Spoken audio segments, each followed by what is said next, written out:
Vamos a comenzar. Dios Padre nuestro, te damos la gloria, la honra, porque nuevamente tú eres el que nos da el querer como el hacer y nosotros únicamente hacemos lo que tenemos que hacer.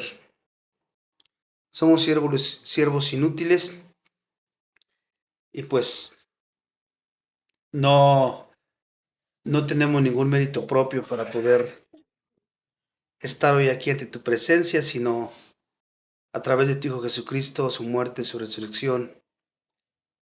Solamente su obra de Él es la que nos hace adeptos en el amado. Y te queremos agradecer exaltándote por lo que tú eres, por tu amor, por tu santidad, por tu justicia. Te alabamos y te exaltamos. Ayúdanos a que siempre nuestras oraciones pues sean humillados ante tu presencia, reconociendo nuestra identidad, quiénes somos nosotros y quién eres tú. Recordar nuestra identidad siempre nos va a ayudar para poder rechazar el pecado, la tentación, poder escuchar solamente la voz del Espíritu Santo a través de tu palabra. Que tú a través de este estudio nos ubiques, nos confrontes y nos des paz y esperanza para poder continuar esta carrera que decía Pablo, que es muy difícil en nuestra carne, pero todo lo podemos en Cristo que nos fortalece. Por eso es que recurrimos a ti cada día, cada noche, sabiendo que en ti solamente encontramos esa plenitud que necesitamos. No la podemos encontrar en ningún otro lado, en ninguna otra parte, con ninguna otra persona. ¿A quién iremos? Solamente tú tienes palabras de vida eterna. Hoy ponemos en tus manos este estudio para que nos guíes a través de él y que realmente conozcamos tus atributos, no solamente intelectualmente, sino pues que los conozcamos por experiencia, como lo hemos estado viendo a lo largo de estos estudios. Lo ponemos en tus manos, abre los ojos de nuestro entendimiento para que podamos apreciarlo mejor. Te pedimos todo esto en el nombre de tu Hijo Jesucristo. Amén. Bueno, el estudio anterior, si ustedes recuerdan, los que estuvieron, vimos el amor, la santidad y la justicia. La centramos en esos tres atributos que son comunicables. Vimos algunos ejemplos de cómo tenemos que responder a cada uno de ellos. Pero hoy vamos a ver la sabiduría, la verdad, que es la fidelidad de Dios, y la gracia y misericordia de Dios. Vamos a ver estos atributos porque estos definen cómo se relaciona con nosotros y cómo nos llama a vivir. Hermanos, hermanas, si hoy intentaras definir a Dios con tu propio intelecto, sería como tratar de contener el océano en un dedal y atrapar el relámpago en una caja de madera. Entender a Dios con nuestro intelecto sería como eso, algo imposible. Nos hemos acostumbrado tanto a hablar de lo divino que hemos domesticado la gloria de Dios, convirtiendo al león de Judá en un gato doméstico que no incomoda a nadie. Porque ese ha sido nuestro concepto de Dios que hemos tomado nosotros como cristianos muchas de las ocasiones. Hoy no vamos a estudiar conceptos nada más, conceptos abstractos. Venimos a ser confrontados por la realidad misma. La Biblia no nos presenta un Dios que se adapta a nuestra lógica, sino a uno que la destruye para reconstruirla. Reaprendemos, desaprendemos y aprendemos. Y para asomarnos a su esencia, vamos a mirar estos tres espejos que no solo reflejan quién es Él, sino que exponen quiénes somos nosotros también. Su sabiduría, su verdad y su gracia. Les pregunto, ¿crees que tu vida es un accidente? ¿O que tus problemas han tomado a Dios por sorpresa? La sabiduría de Dios no es un conocimiento acumulado, ahí intelectual. La sabiduría de Dios es una persona. La sabiduría de Dios es la arquitectura misma de nuestra existencia. Mientras muchos de nosotros nos ahogamos en el ¿por qué me pasa esto a mí? Pero ¿por qué? Su sabiduría ya diseñó el para qué. En vez de por qué, ¿para qué? ¿Qué quieres que yo aprenda de esta situación que estoy pasando? Su sabiduría no pide tu opinión, hermanos, ni tampoco necesita tu permiso para actuar. La sabiduría de Dios nos confronta con el hecho de que nosotros no somos los capitanes de nuestra vida, ¿verdad? No tenemos el control absolutamente de nada. Y todo lo que Él permite es dentro de su sabiduría. Cuando tú te quejas, cuando tú empiezas a sufrir depresión, angustia, desesperación, etc., estás atentando contra su sabiduría de Dios porque indirectamente está diciendo que Dios se ha equivocado. Y Dios, si dice que todo lo que le sucede al cristiano fiel es para su bien, quiere decir que todo lo que ocurre está dentro de su sabiduría. Y sus planes y su voluntad siempre son perfectos. Dios nunca se equivoca, jamás, nunca llega tarde. Por eso es que no tiene que pedirnos permiso a nosotros, para nada.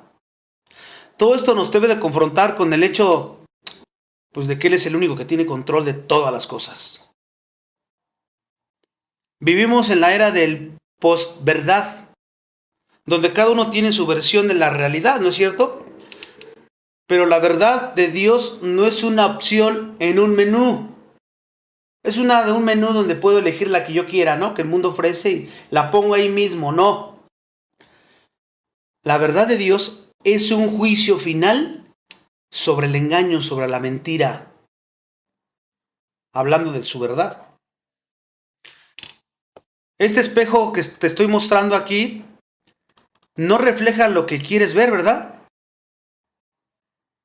Sino lo que realmente hay.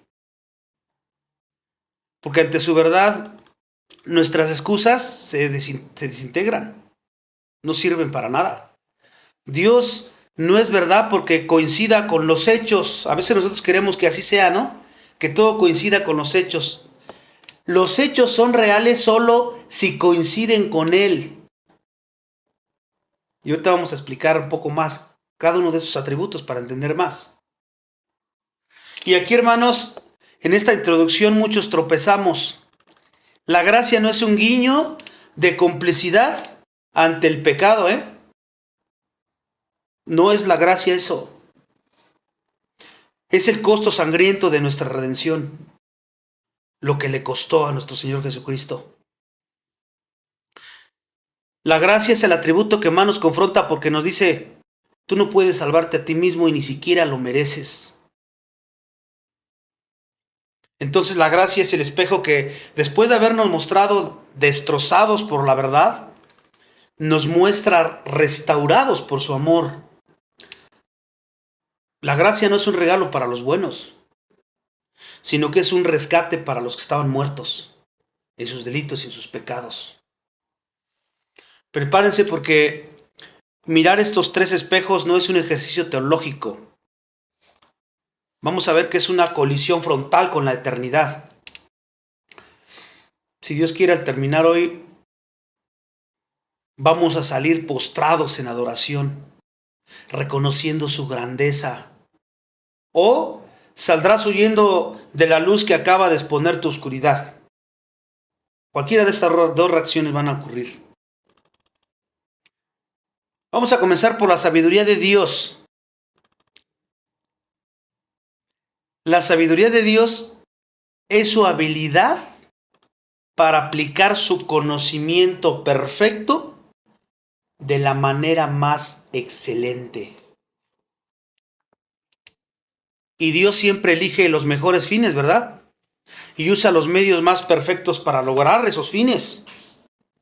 Que aunque para nosotros humanamente, como no tenemos esta perspectiva de su sabiduría, pues estamos sintonizados en otro canal.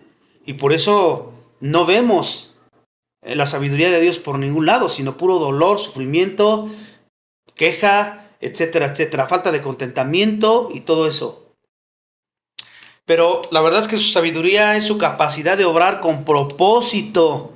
Siempre todo lo que Él permite es con un propósito a los creyentes, hablando de gente, de hombres y mujeres cristianos, para perfeccionarte tu carácter. Propósito y perfección. Vamos a ver una cita, Romanos 11:33. Romanos 11:33 dice: oh profundidades de las riquezas de la sabiduría y de la ciencia de Dios, cuán insondeables son sus juicios e inescrutables sus caminos. Esta es una doxología. Estaba terminando el capítulo 11, capítulo 9, 10 y 11 habla de los judíos, y Pablo se humilla reconociendo y diciendo esta alabanza tan hermosa. El apóstol Pablo irrumpe en esta doxología después de haber expuesto el complejo plan de Dios para salvar tanto a gentiles como judíos, porque esas son las misericordias de Dios. Ahora, por las misericordias de Dios, dice más adelante, les ordena que presentéis vuestros cuerpos como sacrificio vivo. O sea, por todo el plan de Dios, todas las misericordias que Él ya hizo en los versículos del 1 al 11, que es lo que Él narra las misericordias, termina haciendo esta doxología, Pablo, asombrado por la profundidad de Dios. Por eso dice, oh profundidad. Ahí usa un término griego que indica algo inmensurable. Algo inmensurable. Algo infinito. La sabiduría de Dios es tan rica y profunda que la mente humana no puede alcanzarla completamente. Somos finitos, Él es infinito. Y que toda nuestra eternidad no nos va a alcanzar para seguir aprendiendo y conociendo su sabiduría de Dios. Con esta mente limitada al menos podemos vislumbrar un poquito de su grandeza, y lo que está revelado en la Escritura obviamente, ¿no? El contraste aquí es clave porque dice, insondables son sus juicios, inescrutables sus caminos. ¿Cuál es la idea aquí?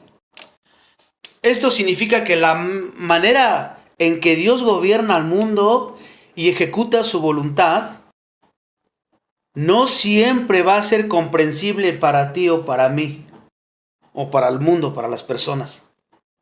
Por eso son insondeables e inescrutables sus caminos. O sea, no siempre los vas a entender. No hay manera. Porque Él opera en un nivel de conocimiento, de ciencia y diseño y sabiduría que trasciende nuestra lógica humana. Hoy podemos tener la mente de Cristo porque tenemos al Espíritu Santo.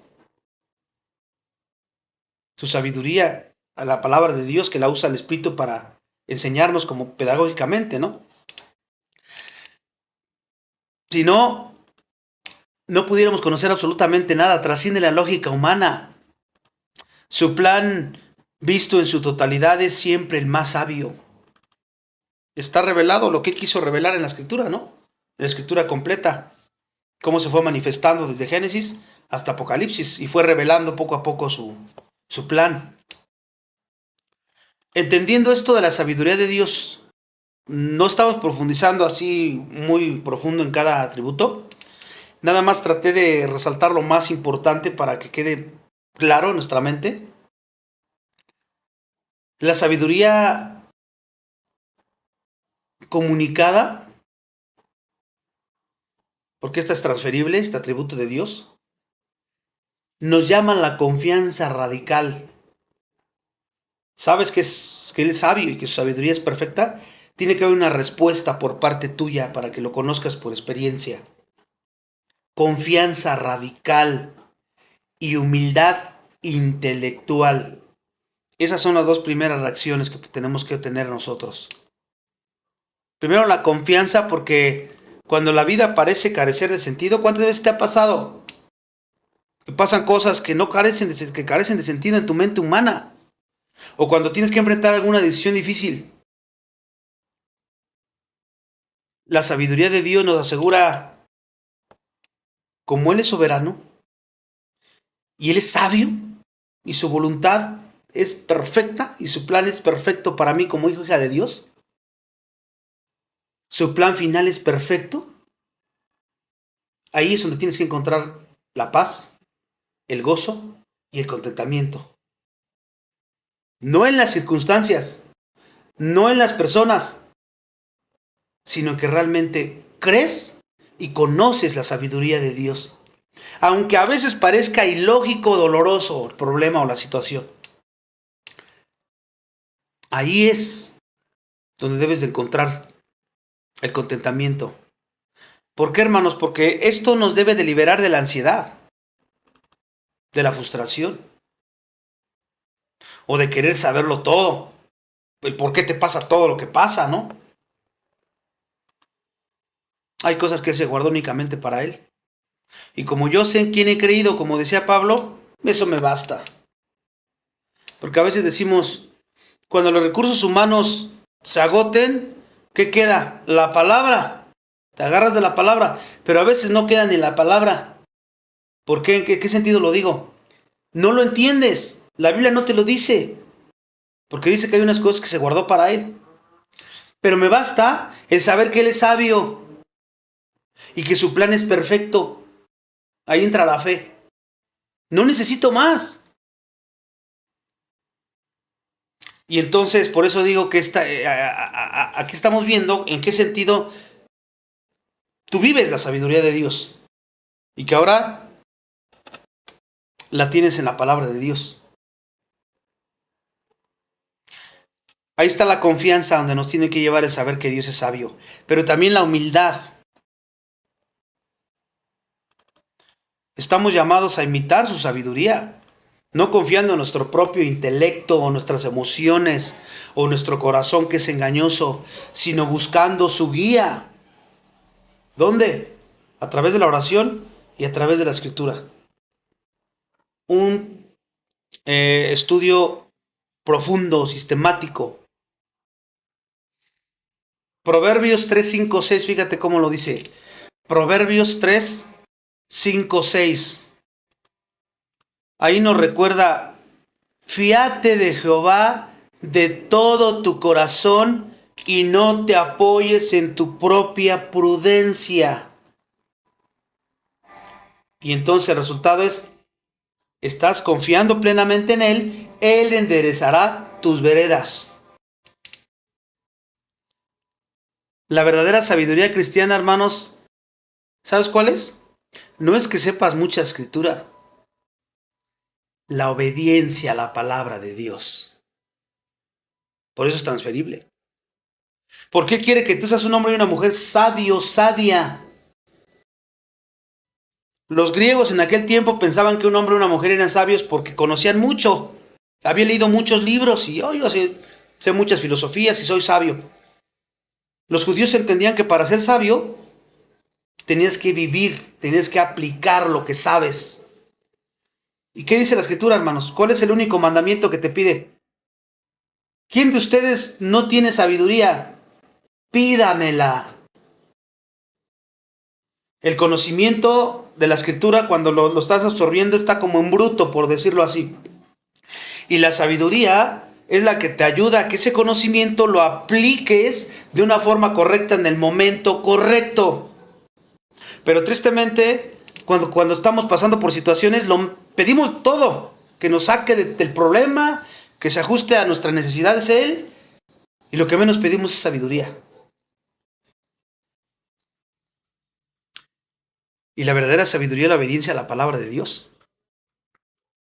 Cuando tú pides sabiduría es, ayúdame a aplicar lo que sé en el momento correcto, en la situación correcta, no antes, no después, en el momento exacto. Esa es la verdadera sabiduría. No estamos hablando de astucia humana, ¿no? Que depende de tus propia astucia o tus talentos que puedas tener. Esto es en cuanto a la sabiduría de Dios, que ya la tenemos, ahora hay que someternos a ella, ¿no? Tenemos el conocimiento, el entendimiento, conocimiento, entendimiento, discernimiento y sabiduría. No lo vas a poder obtener ninguna de esos cuatro si no conoces la Escritura. diligentemente, de principio a fin, completa.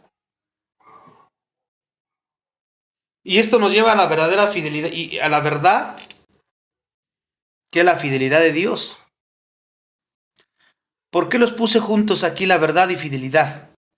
Porque esos atributos son inseparables, hermanos. La verdad significa que Dios es real, que su palabra es completamente fidedigna, confiable, suficiente y que no puede mentir. Esa es la verdad de Dios, que significa que Él es real, que su palabra es completamente fiel, fidedigna y que Él no puede mentir. Porque si Él es inmutable, su verdad, su palabra es inmutable. La fidelidad, a menudo traducida como firmeza o lealtad, se podría decir que es su compromiso inquebrantable de ser quien él dice ser. Que tiene un compromiso inquebrantable de ser quien Él dice ser y de cumplir cada una de sus promesas. Lo podemos ver ahí con Abraham, ¿no? Que por su fidelidad no los destruyó, porque le había hecho una promesa a Abraham. Haré de ti una gran nación. Y a pesar de que el pueblo se rebeló y se rebeló y se rebeló, hasta el día de hoy Él sigue guardando un remanente de las 12 tribus de Israel. Y no se diga la fidelidad que ha tenido contigo y conmigo. A pesar de que somos infieles, muchas veces dudamos de su sabiduría, dudamos de su fidelidad y andamos en ansiedades, en estreses, etcétera, en miedos. Él permanece fiel. Gracias a Dios que su fidelidad no depende de la nuestra, ¿no? Porque si no, ¿a dónde estaríamos? Segunda de Timoteo 2:13, vamos a ver cómo lo dice ahí. Lo que te estoy diciendo. Segunda de Timoteo 2:13. Si fuéramos infieles, Él permanece fiel. Él no puede negarse a sí mismo. Nosotros somos cambiantes y a veces de acuerdo a nuestras circunstancias. Y eso es para avergonzarnos porque somos creyentes. Bueno, si eres nuevo, es normal porque pues, vas aprendiendo y vas creciendo, más madurando. Eres un bebé que empieza a crecer. Pero si tú ya llevas 5, 10, 15, 20, 25, 30 años, 40, 50 años, recuerda que el tiempo no hace maduro a nadie. Ni lo que sepas de la escritura, lo que aplicas. Lo crees, confías y lo vives.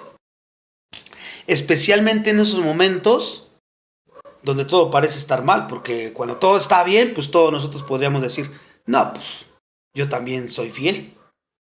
No, cuando las cosas están mal, humanamente hablando, para Dios siempre todo está bien. Y todo es para nuestro bien. El problema no es Dios, el problema somos nosotros. El contexto de esta cita de segunda de Timoteo es la exhortación a la perseverancia en el Evangelio, hermanos. Porque la frase contundente es el permanecer fiel. Es la palabra pistos en griego. Él permanece así aunque nosotros somos infieles. Esta es la gran diferencia entre el carácter humano y el carácter divino. Abismal. Hay una razón por la que Dios es fiel.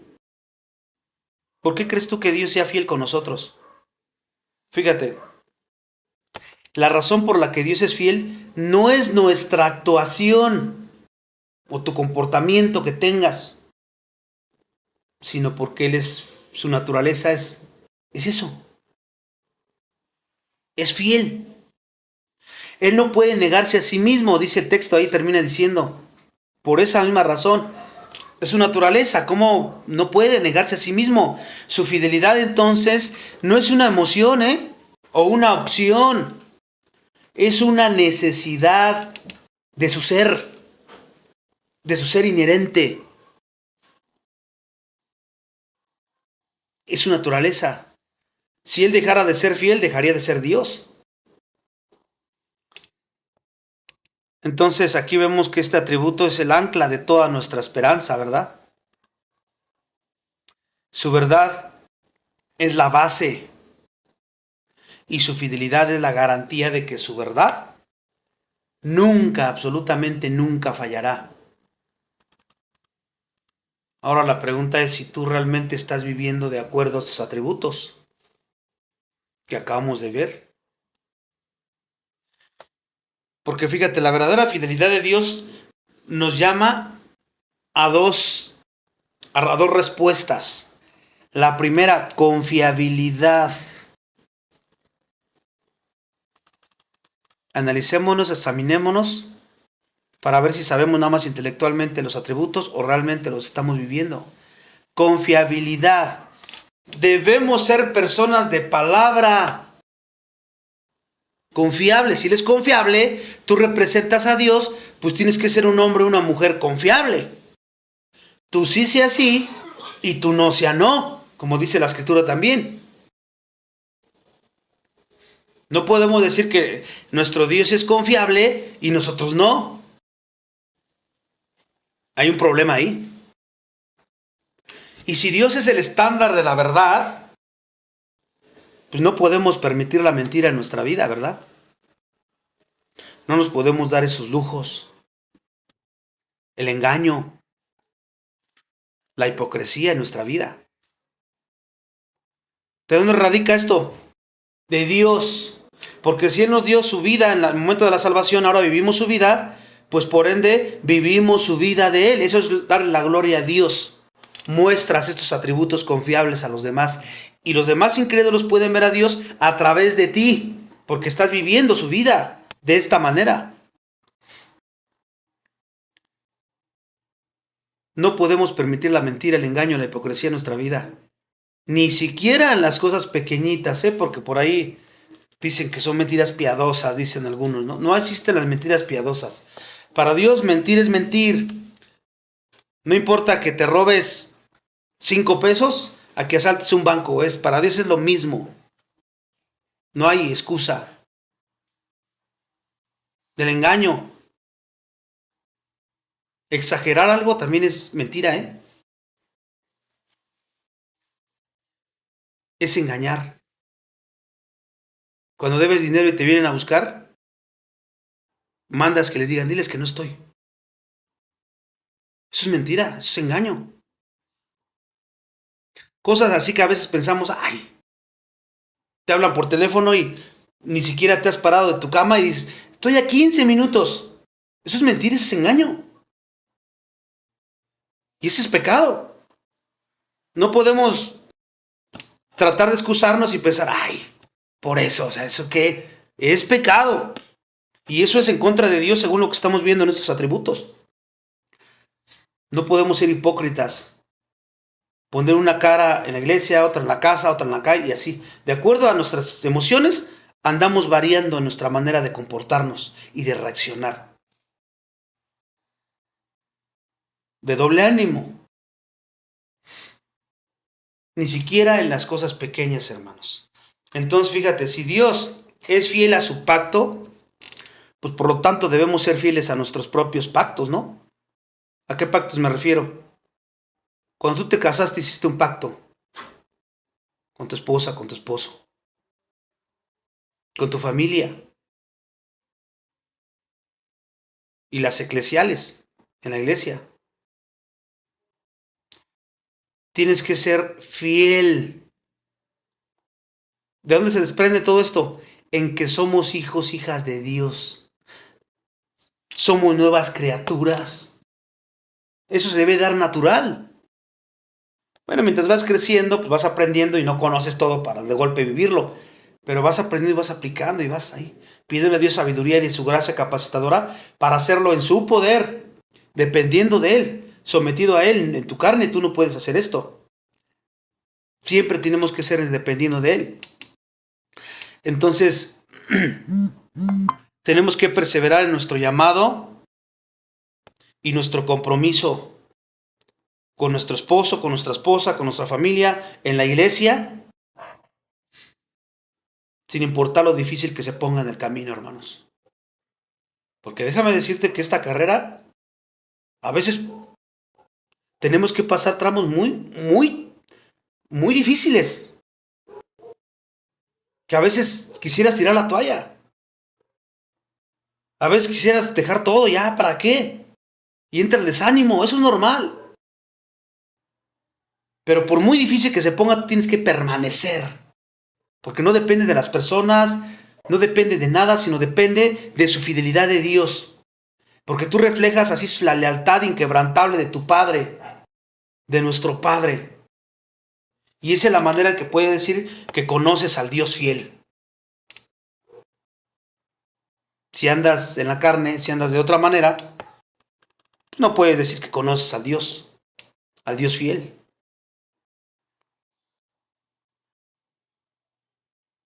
La gracia de Dios, charis, es el favor inmerecido de Dios que nos da lo que no merecemos, salvación y bendición.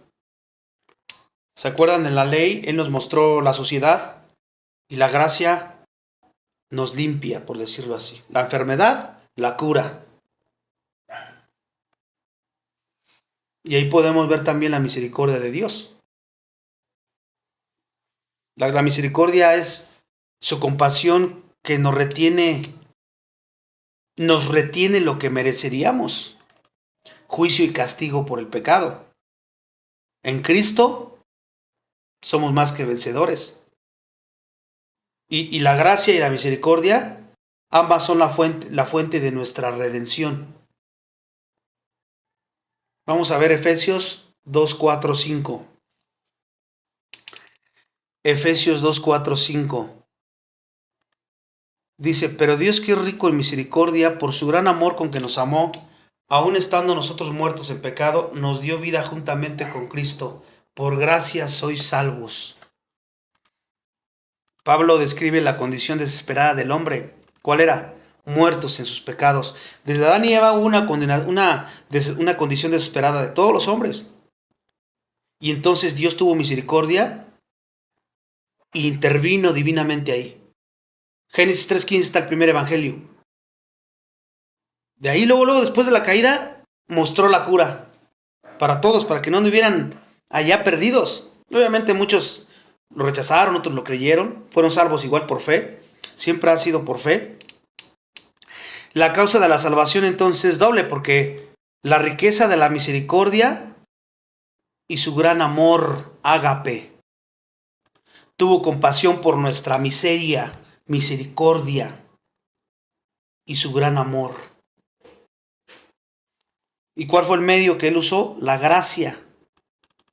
Estábamos muertos, incapaces de ayudar, porque ni siquiera queríamos ayuda, pero Dios nos dio vida.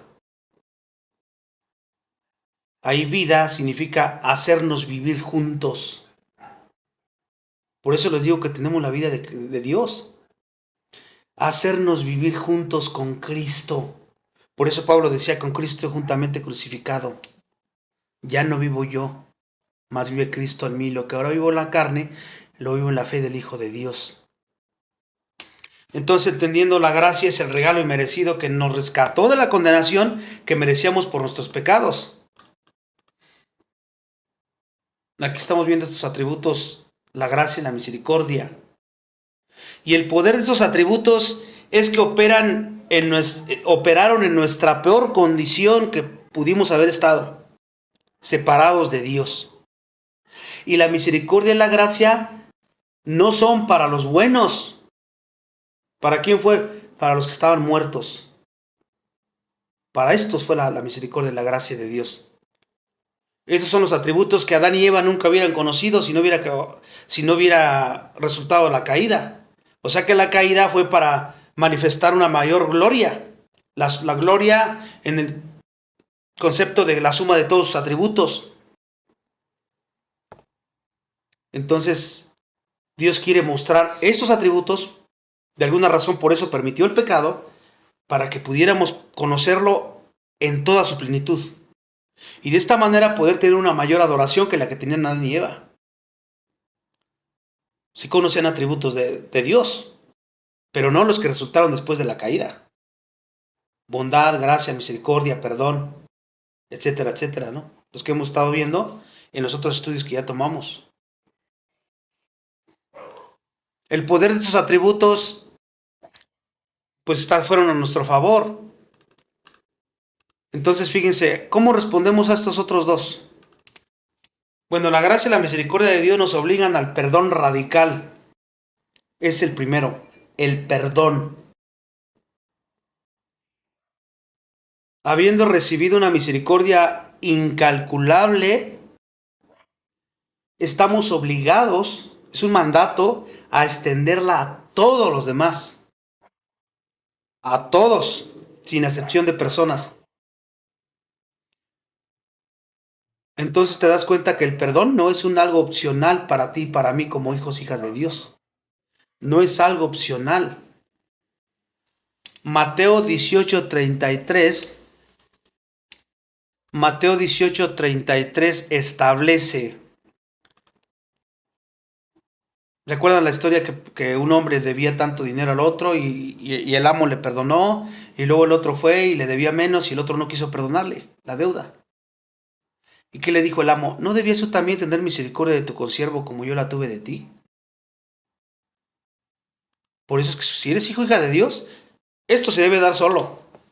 Es algo, es un fruto, por decirlo de esa manera, de tu salvación.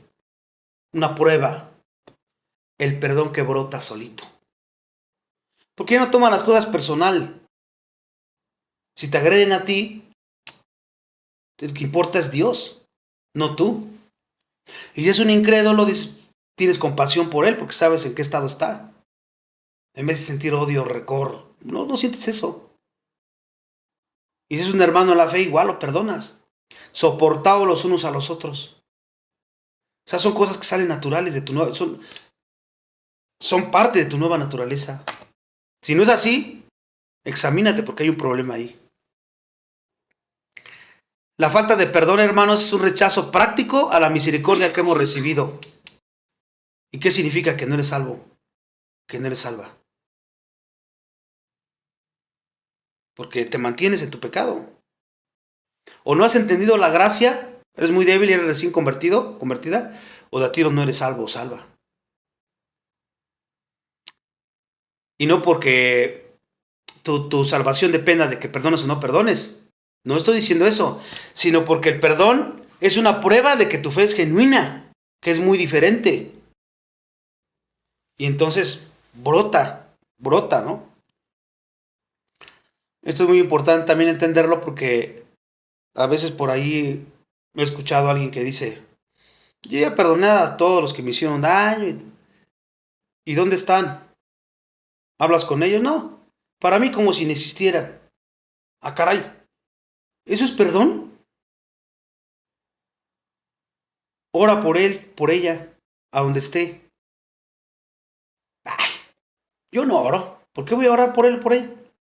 No has perdonado. Lo sigues ahí. Tienes que desear lo mejor. Incluso si lo ves, tú no sientes nada. Vas y lo saludas y lo abrazas con un fuerte abrazo. Y si tienes que pedirle perdón, le pides perdón aunque tú hayas sido el agredido o la agredida. Eso fue lo que hizo Jesús, ¿no es cierto? Fue el ejemplo que nos dio él. No hay ningún pretexto. Porque para pretextos podemos sacar nuestra lista de pretextos. No hay ninguno, según los atributos que estamos viendo aquí. Y la gracia también nos llama a dar a otros lo que nos han ganado o no pueden pagar. La generosidad se desprende de la gracia.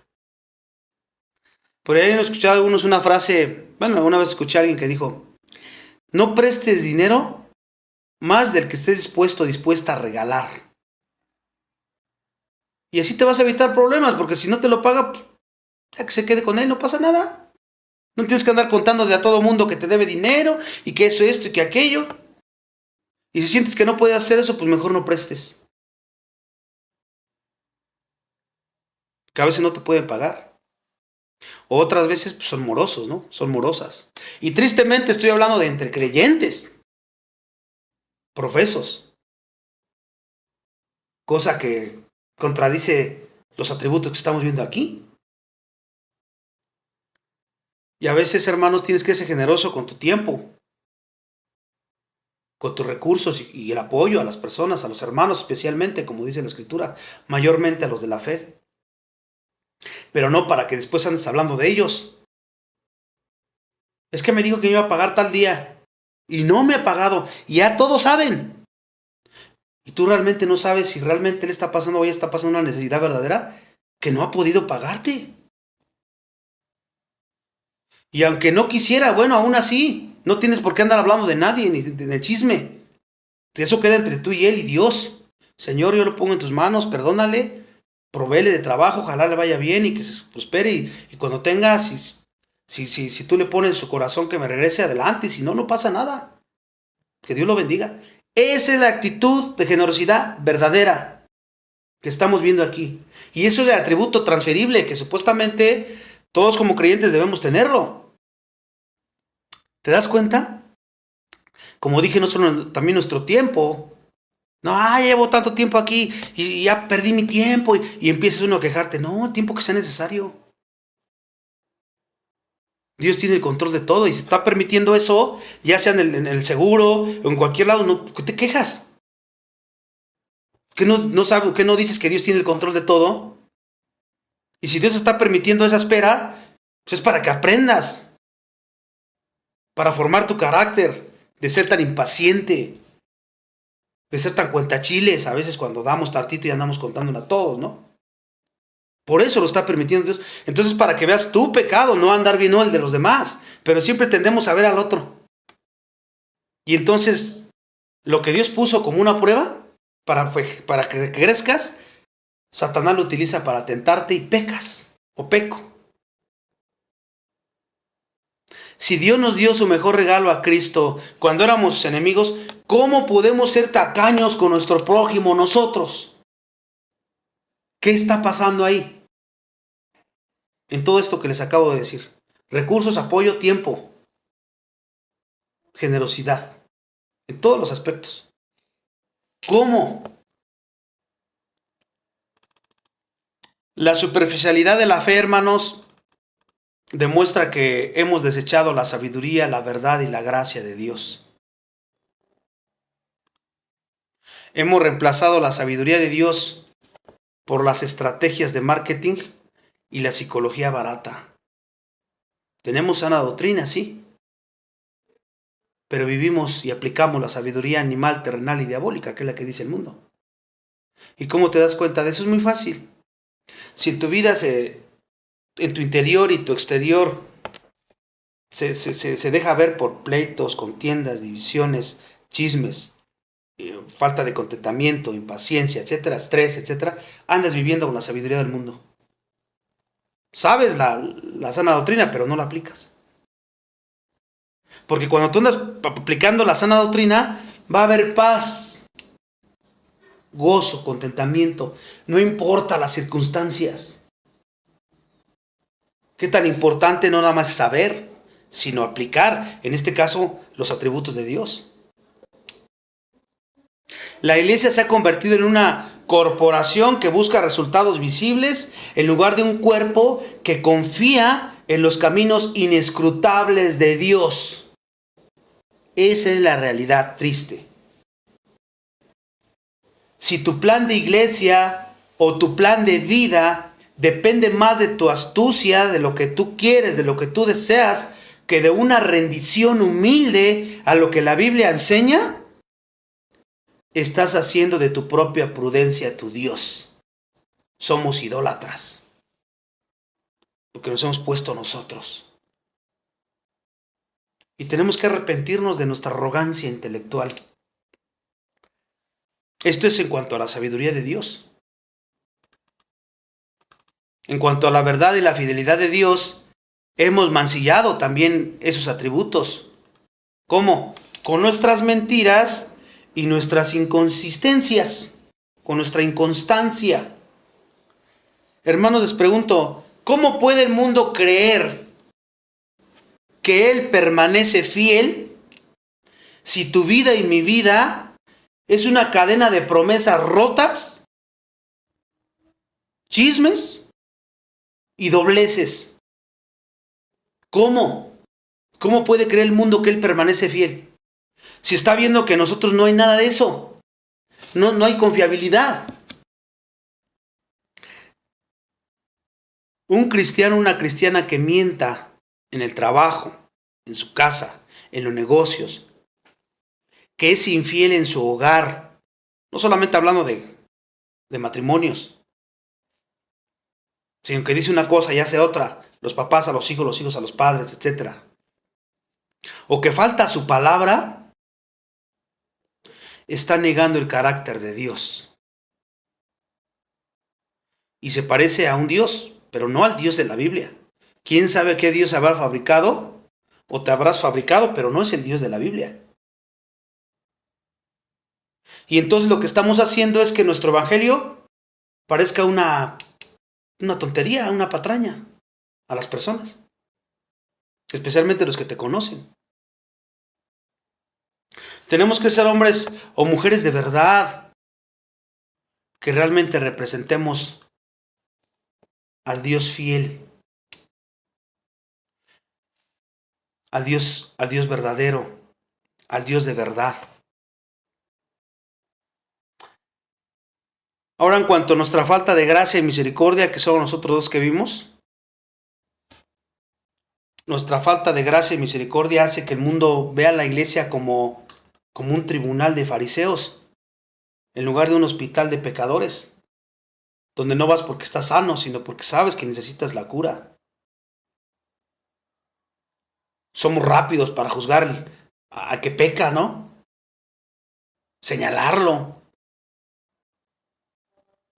A los que vemos en la calle, a los adúlteros, cuando los ves en la televisión, en las redes sociales. Somos rapidísimos para juzgar a los adúlteros, alcohólicos o a los que piensan diferente. Pero lentos para extender el manto del perdón y la ayuda incondicional. Siempre les he dicho, cuando venga la crítica al juzgar, aún en la tele o en las redes, cambia eso por intercesión. Ponte a interceder por ellos. Ora por ellos. No eres juez. Según Santiago dice, somos hacedores de la palabra. No nos puso Dios como jueces. El único juez aquí es Dios. Hemos recibido la riqueza de la misericordia. Tenemos que dejar de ser mezquinos o pobres en dar esa misericordia. Ese amor que se ha ido derramado en nuestro corazón, darlo. La gracia que no fluye, hermanos, se estanca.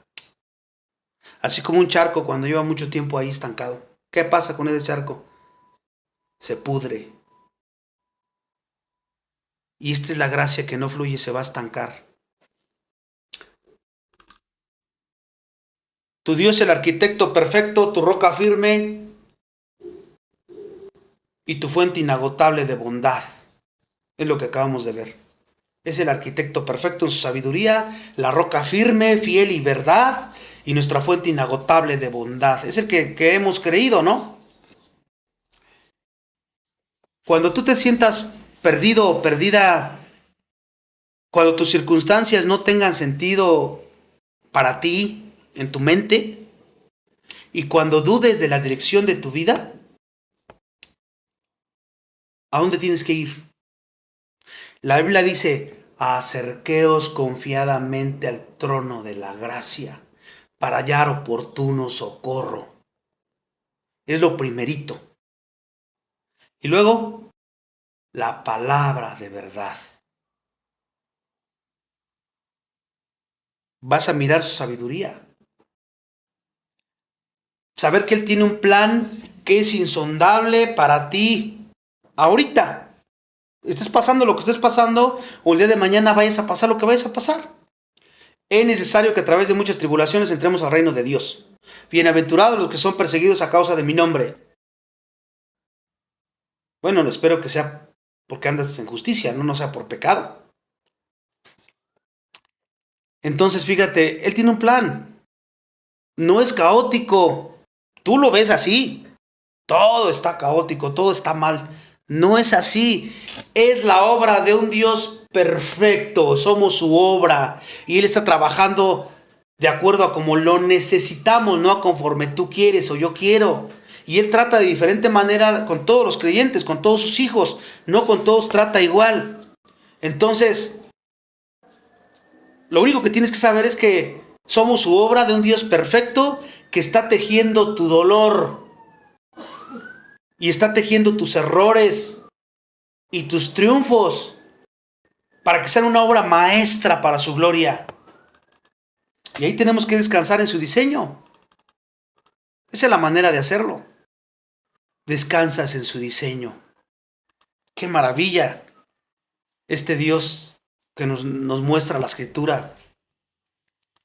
Cuando tú te sientas fallar, cuando tu corazón te condene por tu propia inconsistencia, no somos perfectos, y tú te sientas indigno o indigna, mira la verdad y la fidelidad de Dios. Aunque yo sea infiel, tú permaneces fiel. Y eso no te va a llevar a pecar, te va a llevar a humillarte y arrepentirte de tu pecado. El entender esa magnitud de su grandeza en cuanto a su fidelidad. Él permanece fiel. Y saber que tu salvación no depende de cuán fuerte te aferres a Él, sino de cuán fiel Él es en su propia promesa que Él te hizo a través de su Hijo Jesucristo. Ahí cambia. Tiene que cambiar si estabas angustiado, tiene que haber gozo. Aunque esté todo mal, tú lo veas así. Acuérdense que Él no puede negarse a sí mismo. Entonces nuestra seguridad, ¿dónde está puesta? ¿En tu salud? ¿En tu dinero? ¿En tu colonia? ¿En tu cónyuge? ¿En tus hijos? Pues déjame decirte que ahí estás bien inseguro, bien insegura. Porque tu seguridad depende de su carácter, de quién Él es. No de nuestro carácter. Nuestro carácter muchas veces puede ser cambiante. Pero dependemos, esa seguridad es quién es Él. Por eso es tan importante conocer los atributos de Dios uno por uno. Aunque sea grandes rasgos, porque sé que cada uno de estos, si me extendiera, ahorita estamos dando una repasada tremenda a todos los atributos. Solamente así podemos empezar a decir que conocemos a Dios cuando realmente estamos respondiendo de acuerdo a cada atributo. Si no, no lo conoces o te falta conocerlo. También en tus momentos de necesidad, cuando la carga es demasiado pesada, que va a ocurrir, no te preocupes. O si ya lo está pasando ahorita y tu miseria la sientes que es tan grande, recuerda que nuestro Dios es rico en misericordia. Y sus misericordias se renuevan cada día. Cada día tienes la oportunidad de arrepentirte y de poder disfrutarlo. Cada día. Hoy no lo hice, Señor, perdóname. Me ganó el mundo, el afán, el estrés. Me olvidé de ti. Pero mañana será un nuevo día. Dame la sabiduría para que mañana sea un día diferente y realmente permanezca dependiendo de ti todo el tiempo. Orando por sabiduría todo el tiempo. Entonces es rico en misericordia y es abundante en la gracia. Recuerda que Él no te mira con desprecio, hermano, hermana. Cuando te ve solamente mira a su Hijo. Él no te mira con desprecio, sino con compasión. ¿Te acuerdas que la Biblia dice que Él fue tentado en todo? De acuerdo a nosotros, hebreos. Él dice que fue tentado y por eso tenemos abogado que se puede compadecer de nosotros porque Él sabe perfectamente bien. Incluso Él sufrió infinitamente más que nosotros. Su gracia nos dio la vida. ¿Y qué crees? ¿Tú crees que nos salvó y nos dejó ahí como niños abandonados? A ver cómo su gracia nos sigue sosteniendo el día de hoy. Estés en la situación que estés, su gracia es la que te sostiene. A veces tendemos a alabar al humano. Hay un enfermo, una enferma y y tendemos a ir a pensar que es un gran hombre o una gran mujer, etcétera, ¿no? Pero acuérdate que Dios dice que todo es para su gloria. ¿Y qué quiere mostrarnos Dios ahí? El enfoque no es la persona, el enfoque no es el enfermo o la enferma.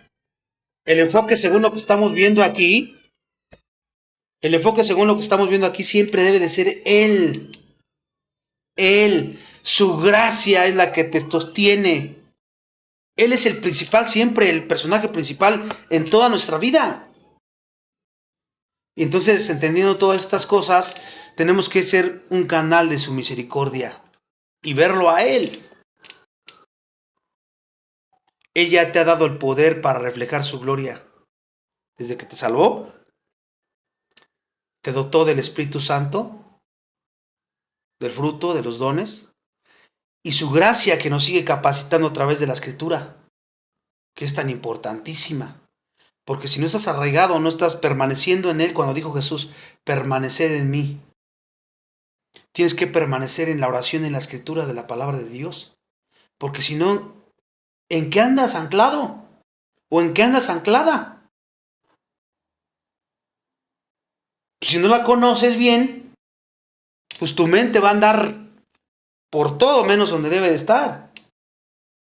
Qué tan importantísimo es eso, ¿no? Hermanos, hemos cubierto hoy día los atributos comunicables. Ya vimos el amor, la santidad, la justicia, la sabiduría, la verdad, la fidelidad y la gracia y la misericordia. Ahora nos enfocaremos en los atributos, otros atributos restantes que son esenciales para comprender el carácter que estamos llamados a reflejar. Vamos a ver ahora la bondad, la paciencia, longanimidad, que es lo mismo, y la ira controlada de Dios. Ahí vamos a entrar a la ira, que ese atributo casi nunca nadie lo menciona. Siempre dale gracias a Dios, segundo, porque Dios es misericordioso, porque Dios es perdonador, porque Dios me ama, todo lo bonito. Pero déjame decirte que la ira de Dios es otro atributo de Dios. Entonces vamos a ver la bondad, longanimidad y la ira controlada de Dios. ¿Por qué digo, no vamos a alcanzar obviamente a entrar mucho? Ya casi estamos cerrando. La ira controlada de Dios, porque a veces cuando oímos ira, luego nosotros pensamos que es como nosotros, cuando nos airamos. Nada que ver. No tiene nada que ver. Si su ira es una manifestación de su justicia y de su santidad, ¿lo sabías?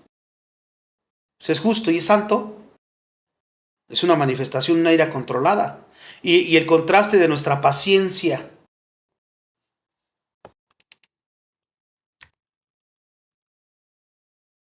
Entonces, esos son los atributos que vamos a ver, si no nos lo permite, en el próximo estudio, para que sigamos examinándonos a nosotros mismos y podamos ver dónde estamos mal, no para desanimarnos, sino para arrepentirnos de nuestro pecado, pedirle a Dios sabiduría y pedirle que su gracia nos siga capacitando y obviamente nosotros poner de nuestra parte en sus fuerzas de Él. Nos dio el querer como el hacer para poder pues crecer en el conocimiento de Dios, que eran las oraciones que siempre oraba Pablo. Siempre su enfoque era eterno. Oraba porque les abría los ojos de su entendimiento, porque crecieran en el conocimiento de Dios, porque conocieran la anchura, la longitud, la profundidad de Dios. Y obviamente eso no lo puedes encontrar fuera de la oración y la escritura. No se puede. Y por eso es que tristemente muchos cristianos andan mal. Pueden vivir un tiempo bien, pero como no se están alimentando de la leche espiritual para que crezcan, pues tarde que temprano hay una enfermedad allí.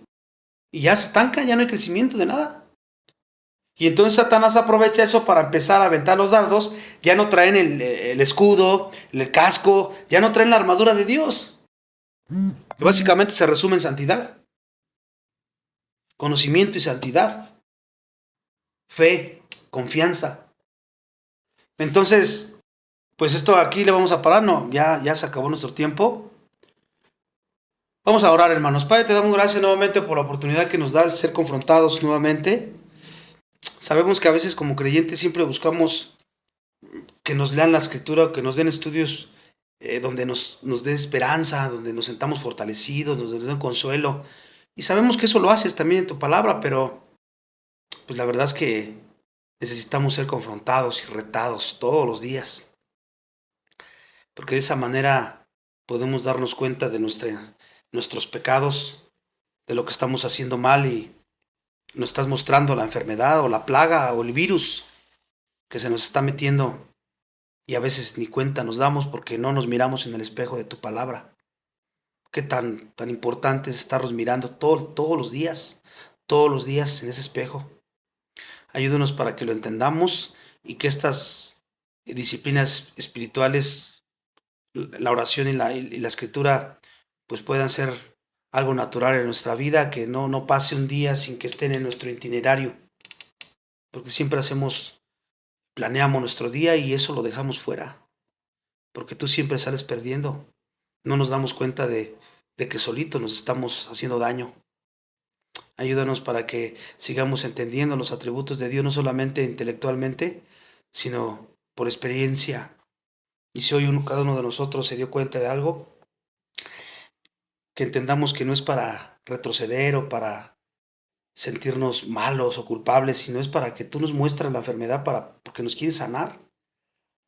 No quieres que sigamos creciendo una vida cristiana inestable, sino que seamos hijos e hijas de Dios, que vivamos una vida cristiana sana, estable, reflejándote a ti, que tú eres un Dios fiel, tú eres un Dios de verdad, un Dios misericordioso, que nos muestra su gracia. Ahora nosotros podamos hacerlo de una forma natural a todos aquellos que no te conocen. Y perdónanos por todos nuestros pecados y por todas las veces que hemos ido en contra de tu propia naturaleza, de nuestra propia naturaleza. Dependemos de ti para ello y descansamos sabiendo que somos hechura tuya y que tú terminarás la obra que empezaste en nosotros, aún a pesar de nosotros mismos. Gracias porque tu fidelidad no depende de la nuestra. Gracias por tanta misericordia que has tenido para con nosotros, dando la sabiduría para seguir creciendo y para pues seguir avanzando en esta carrera que a veces se complica, pero contigo sabemos que podemos hacerlo. Todo eso te lo pedimos como siempre y oramos con todos aquellos que no te conocen, aquellos perdidos, los que están perdidos. Si alguno escucha este estudio, pues que tú lo convences de pecado para que te conozca realmente al Dios de la Biblia y pueda reconocer a Jesucristo como Señor y Salvador. Puedas ser enseñado en tu palabra y crecer en este conocimiento para tu gloria. Te lo pedimos todo esto en el nombre de tu Hijo Jesucristo. Amén.